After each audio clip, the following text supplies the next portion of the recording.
Donald Trump has confirmed the U.S. struck a dock facility in Venezuela last week. That's the first known American attack directly on Venezuelan territory in Trump's campaign against drug traffickers. And it marks a fresh escalation in the president's pressure campaign on the Maduro government. CNN is reporting the strike was carried out by the CIA using drones. President Trump has not disclosed the exact location, but he says the dock was a transit point for drugs to be loaded onto boats for distribution abroad. For more on this story, we're now joined by Frangie Mawad. He is the director and editor-in-chief of the Venezuelan publication Ecosistema. He's also the writer of the newsletter Venezuela Weekly. He joins us from Caracas. Tony, first of all, how are people there reacting to these latest developments? Hi, Dan. Thank you so much for having me. Well, in Venezuela, the escalation with the U.S.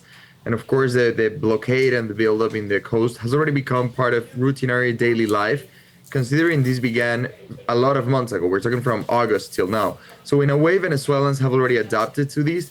And while there was certainty, a lot of fear, of enthusiasm for some, of interest at the beginning, most people already putting it on the back of their heads and going on with their lives right now with all the interruptions of daily life that sometimes this brings. For example, this December, it was expected that many people from the diaspora would come back, and with the cancellation of the flights, many didn't come. So it disrupted many family celebrations during the month of December. But beyond that, people have continued living mostly as usual, and, have tried to preserve some sort of normalcy within the military escalation and the geopolitical tensions. In fact, it's practically been confirmed that the U.S. did a land strike recently. And if you go outside in Caracas, many people don't even know that it happened. So people are more or less going on with their normal lives now. Yeah. There's a lot to focus on, certainly. The President Trump seems to be targeting Venezuela's oil resources. How much of an impact is this having on the Venezuelan economy? So the Venezuelan economy has already been going from a free fall since last year. We're seeing a rapid devaluation of the currency and a rising inflation of 3 digits.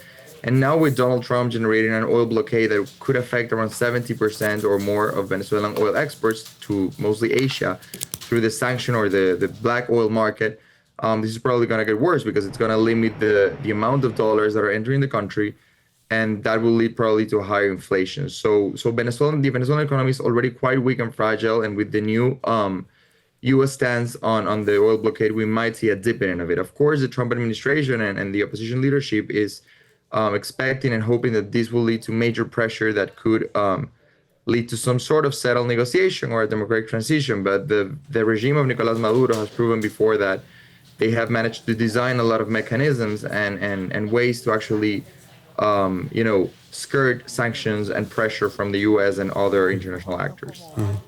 And how do people in Venezuela feel about that, given they're feeling pressure from the Trump administration, but also from the Maduro administration?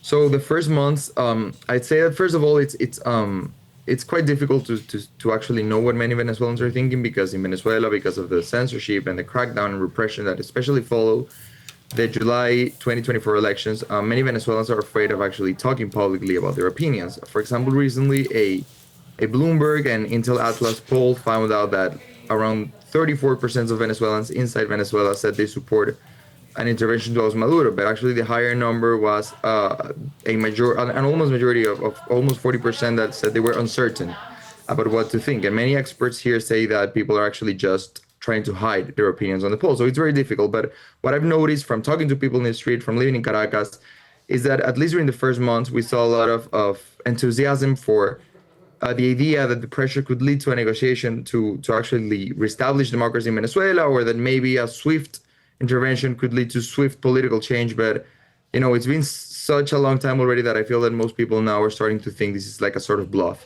So attention is moving elsewhere, especially, as I said, in an economy where, we have a triple-digit inflation, where most of the population, we're talking around 70%, earns less than $300 a month. So people are already going back to trying to cover their basic needs and trying to continue with daily lives with all these challenges, especially as the economy once again enters into a very, very murky territory. Journalist Frangie Mawad joining us from Caracas. We really appreciate your time and your perspective. Thank you. Thank you so much.